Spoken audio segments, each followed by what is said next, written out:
வணக்கம். இன்றைக்கி நம்ம பார்க்க போகிற சமையல் ஒரு ஆரோக்கியமான சிவப்பரிசி குழிப்பணியாரமும் அதுக்கு தொட்டு சாப்பிட்ற மாதிரி ஒரு சூப்பரான சட்னி எப்படி செய்யலாங்கிறத பார்க்கலாம்.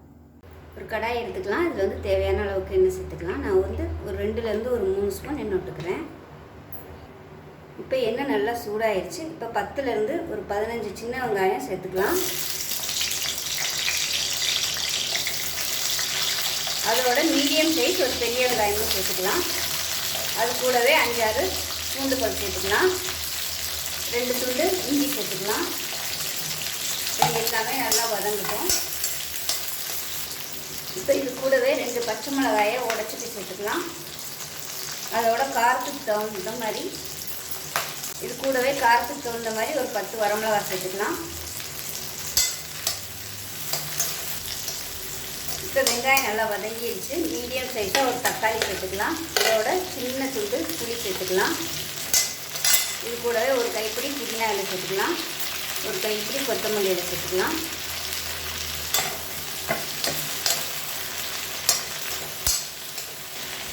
கொஞ்சமாக உப்பு சேர்த்துக்கலாம். இது கூடவே ஒரு 2 டேபிள் ஸ்பூன் துருவன தேங்காய் சேர்த்துக்கலாம்.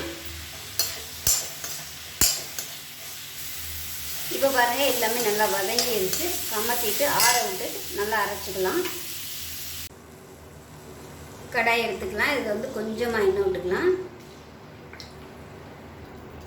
எண்ணெய் சூடானதும் 1 டீஸ்பூன் கடுகு சேர்த்துக்கலாம். 1 டீஸ்பூன் உளுந்து சேர்த்துக்கலாம். ஒரு டீஸ்பூன் போல் கடலைப்பருப்பு சேர்த்துக்கலாம். நல்லா பொன்னிறமாக வறுபடணும். கடலைப்பருப்பு நல்லா லேசாக வதங்கிடுச்சு. இதில் பொடியாக நறுக்குனா கருவேப்பிலை சேர்த்துக்கலாம். அதே மாதிரி ஒரு 3 பச்சை மிளகாய் நல்லா பொடியாக கட் பண்ணிட்டு சேர்த்துக்கலாம். சின்ன வெங்காயம் ஒரு கைப்பிடி சேர்த்துக்கலாம். கொஞ்சம் ஒரு கைப்பிடி கொத்தமல்லி பொடியாக நறுக்குனது. அதே மாதிரி ஒரு கைப்பிடி துருவன கேரட் சேர்த்துக்கலாம். இப்போ எல்லாத்தையுமே நல்லா வதக்கி விட்டுக்கலாம். இப்போ இதில் கொஞ்சமாக உப்பு சேர்த்துக்கலாம். இதில் விருப்பப்பட்டால் நீங்கள் சீரகம் கொஞ்சம் சேர்த்திங்கன்னா நல்லா வாசனையாக இருக்கும். இப்போ நல்லா வதங்கிடுச்சு. அமாத்திடலாம்.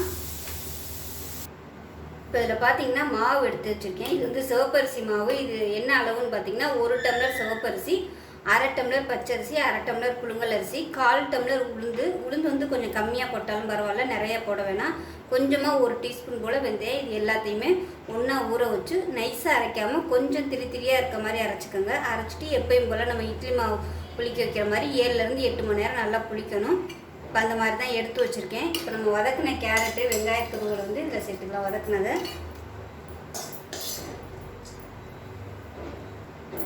இப்போ இதை நல்லா கலந்துக்கலாம். இது தேவைப்பட்டால் கொஞ்சமாக தண்ணி ஊற்றி நல்லா கலந்துக்கலாம். மாவு அரைக்கும் போது உப்பு சேர்த்துருக்கேன். அதனால் பத்தலைன்னா உப்பு சேர்த்துக்கலாம். இப்போ இதில் கொஞ்சமாக தண்ணி விட்டுக்கலாம். இப்போ எல்லா குழியிலையும் நம்ம மாவு ஊற்றிக்கலாம்.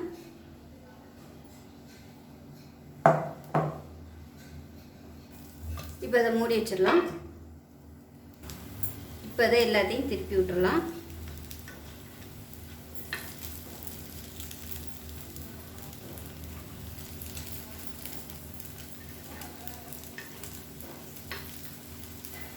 இப்போ எல்லாத்தையும் திருப்பி விட்டாச்சு. இந்த சைடு நல்லா கிறிஸ்பியாக வேகட்டும்.